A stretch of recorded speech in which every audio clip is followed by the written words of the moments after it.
Assalamualaikum warahmatullahi wabarakatuh. Kami dari Jujomaru Studio, perwakilan dari kelas IPA 6E yang dibimbing oleh Ibu Sugini dan asisten Mas Fadil Muhammad akan mempresentasikan rancangan rental office yang kami desain. Perkenalkan, saya Fajar Fadli beserta teman saya, yaitu Jody Satria Wicaksono, Rifka Ilmanafia, dan Mbak Putri Pambayun. Rancangan ini merupakan rental office dengan pendekatan arsitektur desain dan sustainable arsitektur sebagai konsep rancangan yang mengutamakan kenyamanan dan kesehatan serta performa bangunan yang dimaksimalkan. Tujuan dari penerapan konsep ini adalah agar pengguna bangunan tidak hanya dapat bekerja di dalamnya, namun dapat merasakan efek desain dari perancangan rental office berupa ketenangan dalam jiwa serta menjadi purified area bagi penggunanya. Pemilik proyek diasumsikan oleh dosen kami, yaitu Ibu Sugini sendiri, dengan luas lahan yang diberikan pada kami, yaitu sekitar 5.300 meter persegi. Luas bangunan yang kami rancang seluas 20.331 meter persegi dengan KDB 40%, KDH 40%, KLD 3,5, GSB 8 meter, GSJ 6 meter. Nah, budget anggaran pada rancangan ini bertotal 172 miliar 192 juta rupiah. Nah, terdapat 3 tipe office. Yang pertama small dengan ukuran 240 meter persegi, medium 480 meter persegi, serta large yaitu 720 meter persegi. Lokasi dari site ini berada di Jalan Tanjung Barat Selatan, Kecamatan Jagakarsa, Kota Jakarta Selatan. Di depan site merupakan fungsi berupa stasiun kereta api, di kanan merupakan proyek mall yang masih dalam tahap produksi, di sebelah kiri merupakan area komersial berupa ruko-ruko, serta belakang site merupakan area perumahan dengan gaya klasik modern. Latar belakang konsep rancangan ini berdasarkan beberapa aspek, yaitu pertama desain arsitektur, sustainability, accessibility, community, comfortable, reduce cost, enhance productivity, serta market competition.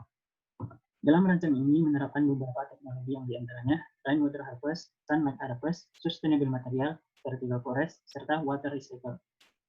Fasilitas yang terdapat di dalamnya berupa musola, sport area, coworking, F&B, medical room, collaboration area, multifunction room, green social space, daycare, serta meeting room. Terdapat 12 lantai, dengan 2 lantai terbawah merupakan basement yang berfungsi sebagai area parkir, 2 lantai di atasnya merupakan area fasilitas office, dan 8 di lantai atasnya merupakan area rental office. Analisis dari rancangan ini berdasarkan enviro yang ada di sekitar lingkungan. Yang pertama, masa bangunan membentuk persegi panjang dengan orientasi timur dan barat untuk meminimalisir beban angin serta beban horizontal yang mendapat bangunan dari sisi timur. Hal ini juga didukung oleh orientasi matahari, sehingga masa bangunan menghadap ke timur dan barat untuk meminimalisir fasad yang terpapar oleh sinar matahari sehingga bangunan menjadi panas. Serta penempatan area green pada ceiling side guna menjadikan peredam suara untuk kebisingan yang disebabkan oleh kendaraan yang ada di sekitar site. Transformasi massa, yang pertama bangunan dibentuk sesuai hasil dari enviro, kemudian peletakan core pada sisi-sisi yang ada di dalam bangunan, seperti sisi timur dan barat untuk core tanggap darurat, serta di tengah untuk core utama. Selanjutnya, menempatkan grid struktur serta fungsi ruang yang ada di dalamnya, kemudian difinalisasi dengan merancang fasad bangunan. Nah, penjelasan berikutnya akan menjelaskan dari Arfi serta yang lain-lain yang akan dijelaskan oleh teman saya. Saya jadi Jackson dari Jujomaru Studio akan mempresentasikan terkait aliran listrik pada rental office. Di basement 1 terdapat NPMDP sebagai penerima pertama listrik dari PLN. Kemudian akan dialirkan menuju trafo, lalu ke LPMDP dan juga ke SDP yang terdapat di ruang panel yang terdapat di seluruh lantai bangunan. Listrik dari SDP akan dialirkan menuju seluruh saklar dan juga stop kontak yang ada di tiap lantai.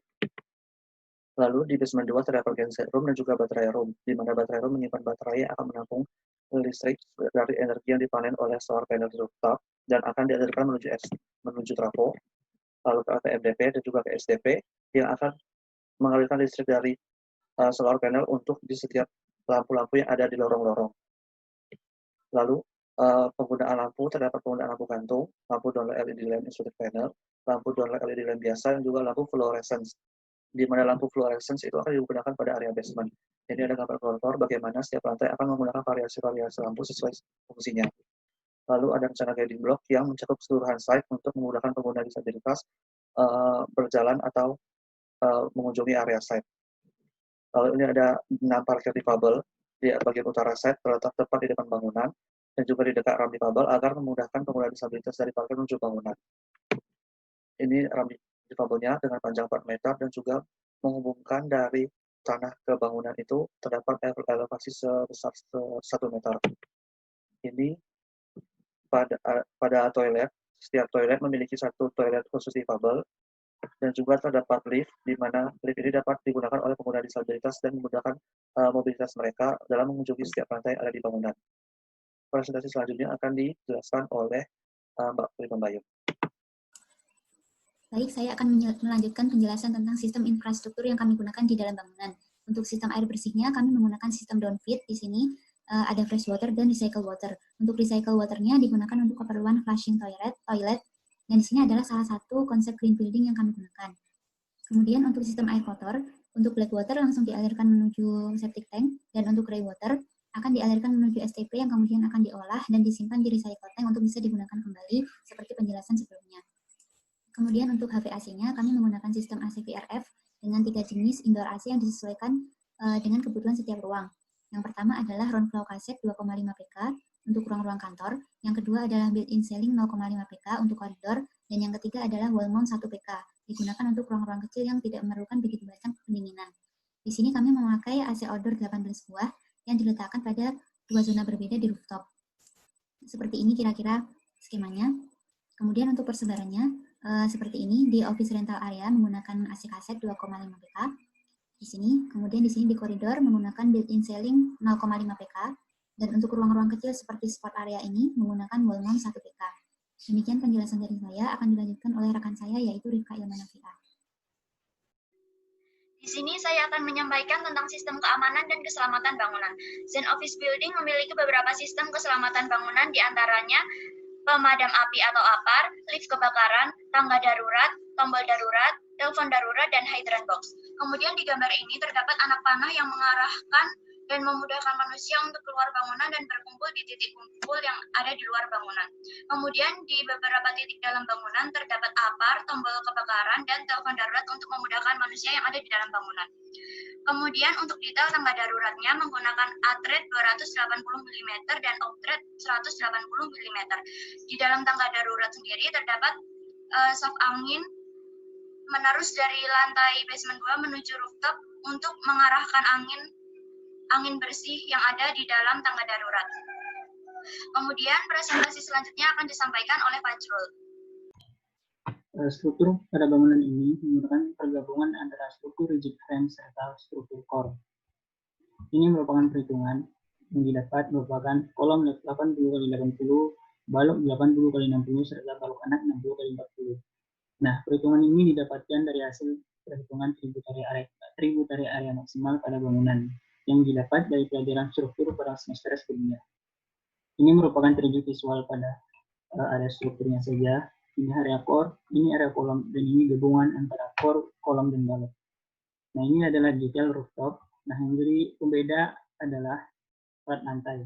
Dalam rancangan ini, plat lantai menggunakan struktur bubble deck, yaitu pergabungan antara struktur slab biasa, namun terdapat bubble void berupa plastik bola yang padat pada struktur plat ini. Dalam segi konstruksi, ini dapat meminimalisir biaya pengerjaan konstruksi, namun dari segi arsitektur, ini dapat mendukung konsep green karena menggunakan material bekas berupa plastik yang dibentuk bola padat sehingga dapat digunakan sebagai material konstruksi. Untuk fondasi menggunakan fondasi rakit dengan tebal 50 cm, serta di bawah kolomnya terdapat fondasi perkuatan yaitu fondasi flat dengan tebal 40 cm, serta pile dengan diameter 60 cm. Ini merupakan rencana kolom balok. Bisa dilihat ini merupakan area core tangga darurat di sisi kiri, pembentuk diagonal, dan di kanan ini juga merupakan core tangga darurat, serta yang di sini merupakan core utama yang berisikan lift serta lavatory dan ruang-ruang yang bersesuaian dengan pengurus anarus. Dan di sisi sini merupakan area server. Dan ini rencana fondasi.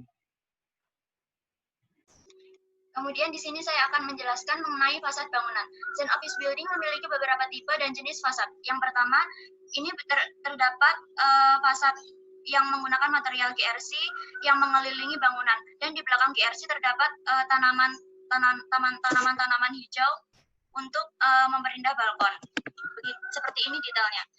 Kemudian, fasad yang kedua itu terdapat kisi-kisi menggunakan bambu betung dengan diameter 15 cm. Ini terdapat di bagian utara fasad. Seperti ini cara pemasangannya. Kemudian terdapat fasad GRC panel precast dengan tebal 13 cm dengan cara pemasangan seperti ini. Kemudian terdapat secondary skin untuk menutupi core yang terdapat di dalam bangunan.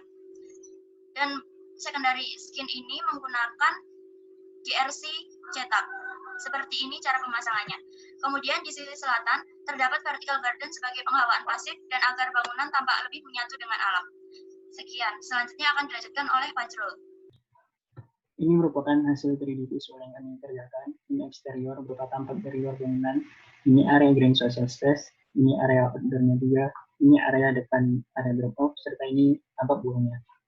Kemudian ini interior berupa medical room, collaboration area, presentation room, meeting room, collaboration area, waiting room, storage area, hall, musola room, multifunction room, daycare, office manager, rental office tipe small, rental office tipe medium, dan yang terakhir merupakan rental office tipe large. Aplikasi yang kami gunakan dalam merancang tugas ini merupakan ArchiCAD yang digunakan untuk melanjutkan gambar DED serta 3D-nya, SketchUp yang digunakan pada masa-masa awal rancangan untuk mengetahui visualisasi cahaya, Twinmotion untuk rendering video dan foto, CorelDRAW, Photoshop untuk membuat aprep serta laporan rancangan, Excel untuk membuat RAB serta Word untuk mengerjakan RKS serta unpooling. Sekian dari konsultan kami, lebih dan kurangnya mohon maaf. Wassalamualaikum warahmatullahi wabarakatuh.